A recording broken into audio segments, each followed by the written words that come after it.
Everyone. आज के इस लेक्चर में हम डिस्कस करने जा रहे हैं डिज़ाइन ऑफ ड्वेल बार।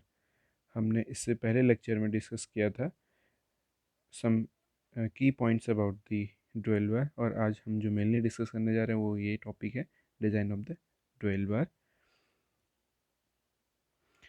जैसा कि हम जानते हैं, जो हमारा ड्वेल बार्स है ये हम जॉइंट्स पे प्रोवाइड करते हैं, जैसे कि एक्सपेंशन जॉइंट या फिर जो हमारा कॉन्ट्रैक्शन जॉइंट्स है, सॉरी जो हमारा कंस्ट्रक्शन जॉइंट्स है।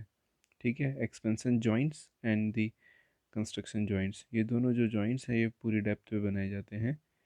तो जो हमारे ड्वेल बार हैं ये लोड को ट्रांसफ़र करते हैं। जब एक स्लैब दूसरे स्लैब से कनेक्ट होती है यूजिंग ड्वेल बार्स, तो एक स्लैब से दूसरे स्लैब की तरफ क्या होता है, लोड ट्रांसफ़र होता है। अगर हम ड्वेल बार्स यूज ना करें तो लोड जो है ट्रांसफ़र नहीं होता है। तो ड्वेल बार्स की वजह से क्या होता है, लोड ट्रांसफ़र होता है।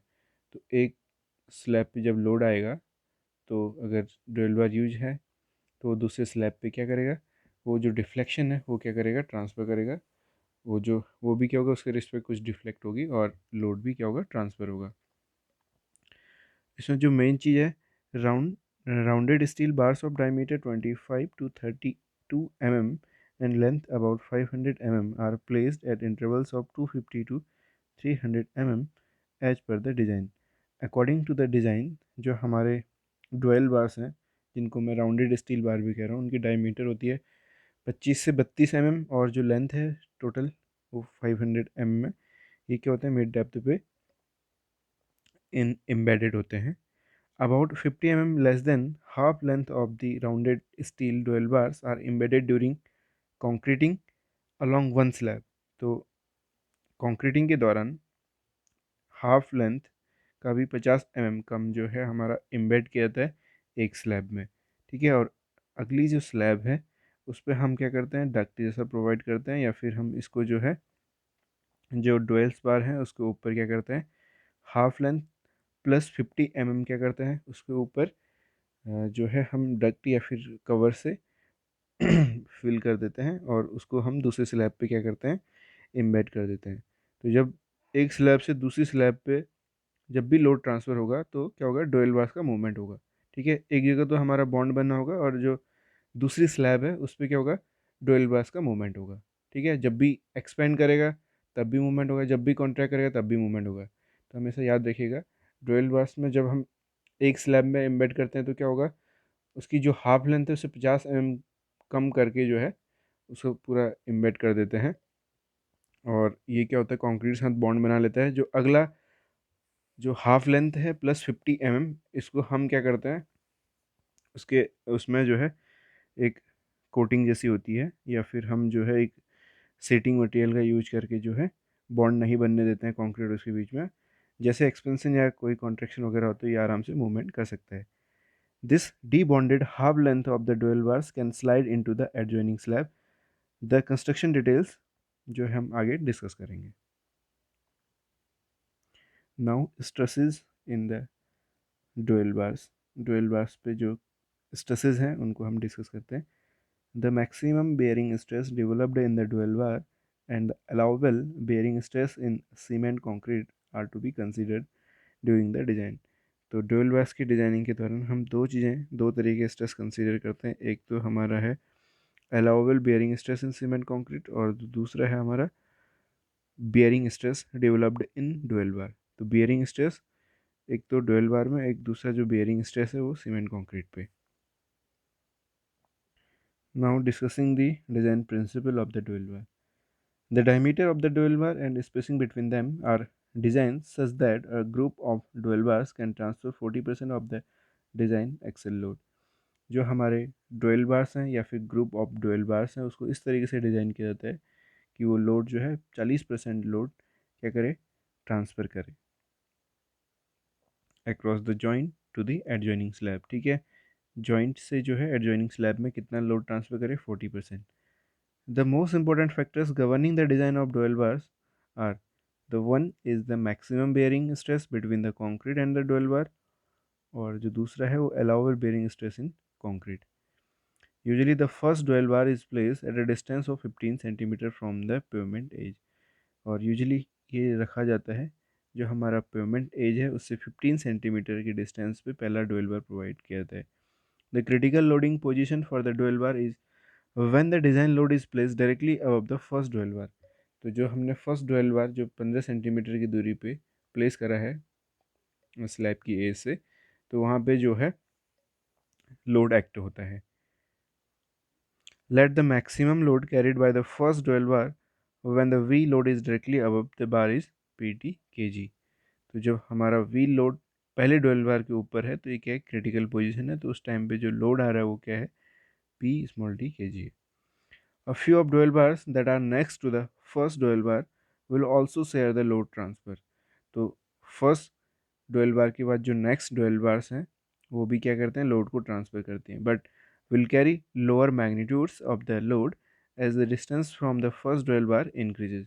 तो जैसे जैसे फर्स्ट ड्वेल बार से जो है नेक्स्ट ड्वेल बार की डिस्टेंस बढ़ती जाती है तो जो लोड ट्रांसफ़र का मैग्नीट्यूड है वो भी कम कम होते जाता है। The load transfer by the dowel group near the pyramid edge assuming the linear variation, और जिसको हमने नोट्स पे दिखाया गया और नोट्स मैंने आपको शेयर कर दिए हैं। The maximum distance up to which the dowel group can carry part of load has been theoretically calculated to be 1.8 times the radius of the relative stiffness। The maximum distance up to which the dual group can carry part of load has been theoretically calculated to be 1.8 times the radius of the relative stiffness।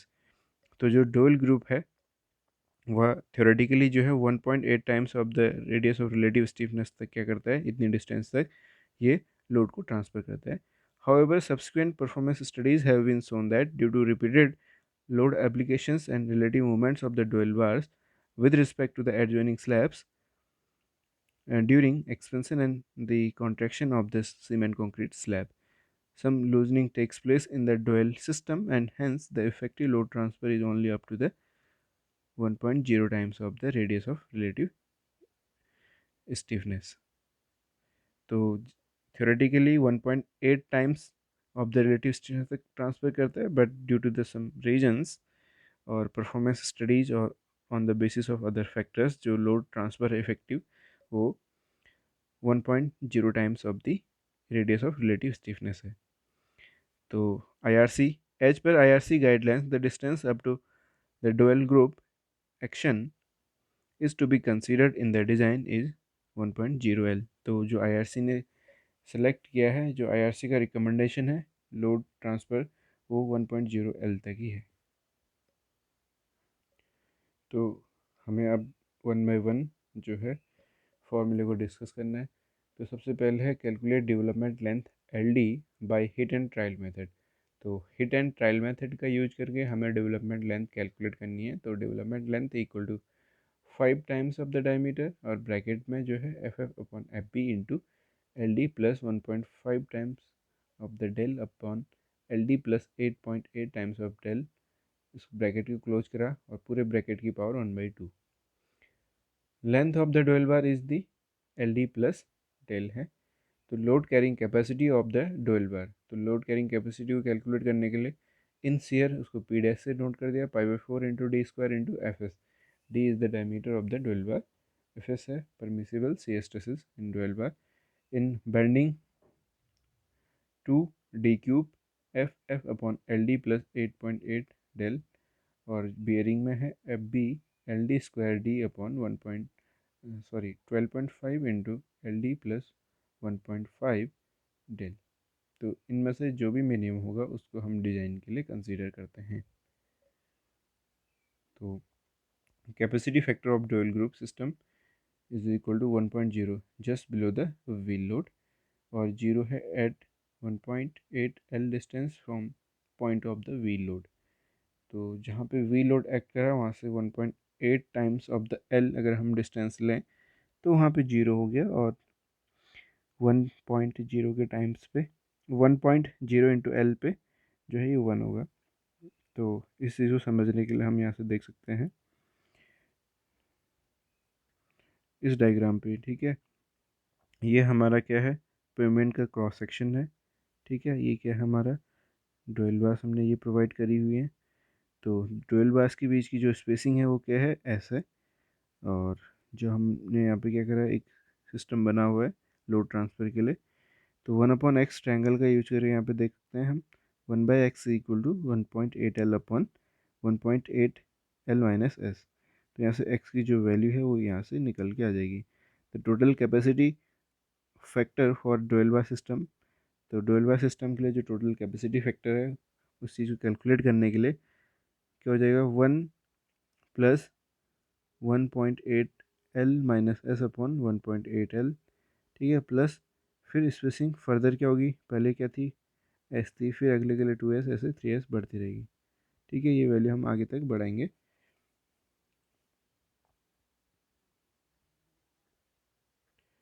तो हम इन फॉर्मूले का use करके जो है capacity factor of the dowel group system calculate कर सकते हैं। इस पर कुछ जो हमारे टर्म्स आए फॉर्मूले में, जो एफ एस है वो क्या है, परमिसिबल स्ट्रेस इन शियर है, एफ एफ है permissible stress in bending oblique flexure, F B है permissible stresses in bearing, del है विड्थ ऑफ द जॉइंट जो हमारा एक्सपेंशन जॉइंट है या फिर जो हमारा कंस्ट्रक्शन जॉइंट्स है या कॉन्ट्रैक्शन जॉइंट्स है, वहाँ पे हमने ये देख लिया। और एल है रेडियस ऑफ रिलेटिव स्टिफनेस। और एक क्वेश्चन भी है इसके base, pavement slab having width 4.5 metre and thickness 25 centimetre, design contraction joint if, जो हमने कॉन्ट्रैक्शन जॉइंट बनाया है उसको डिज़ाइन करना है। Plain cement concrete is use और दूसरा है आरसीसी इज़ यूज। तो एफ है 1.25 permissible stress for concrete in tension, ये गिवन है। और सिग्मा एस टी 1400 kg पर सेंटीमीटर का गिवन है। RCC 12 mm dia bars at the rate 300 mm centre to centre spacing has been used. तो ये क्या है, कुछ डिज़ाइन क्राइटेरिया दे रखे हैं। तो व्हेन पीसीसी इज़ यूज्ड, तो उसके लिए जो एल सी इक्वल टू हो गया 2 × 10⁴ S C into W into F. तो इस फॉर्मूले का हमने यूज करके जो है एल सी हमने कैलकुलेट कर लिया। तो जब हमने एल सी कैलकुलेट कर दिया, length of the contraction joint, तो लेंथ ऑफ कॉन्ट्रैक्शन जॉइंट के लिए जो फॉर्मूला है 2 × 10⁴ into S C upon W into F, ठीक है। इस फॉर्मूले को हम जो है फ्रिक्शनल स्ट्रेसेस वाले टॉपिक से भी हम समझ सकते हैं।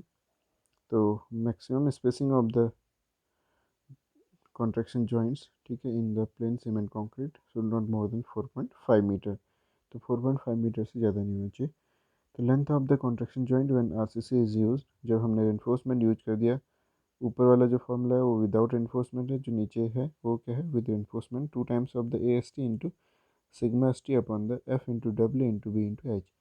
तो 2 टाइम्स ऑफ π/4 इंटू 12² इंटू 1400 जो गिवन है into 15 divided by 1.5 into 2500 into 4.5 metre into 25। तो लेंथ जो हमने कैलकुलेट करी वो कितनी है, 11.25 मीटर। तो number of bar is equal to 4500 divide by 300। तो ये कितना आ गई लेंथ ऑफ बार, 15। तो नंबर ऑफ बार जो है 15 आ गए। तो इस तरीके से हमने जो है डिज़ाइनिंग ऑफ डुअल बार्स पढ़ा। इसके बेस एक क्वेश्चन भी करा। तो याद रखिए, जब भी डिज़ाइनिंग ऑफ डुअल बार्स आएगा तो हमें जो है सबसे पहले जो कोडल प्रोविजंस है वो पता होने चाहिए, ठीक है। और हिट एंड ट्रायल मेथड का यूज करके जो है हम एलडी कैलकुलेट करेंगे और उसके बाद जो है आगे प्रोसीड करेंगे। So this is the end of the video. Thank you.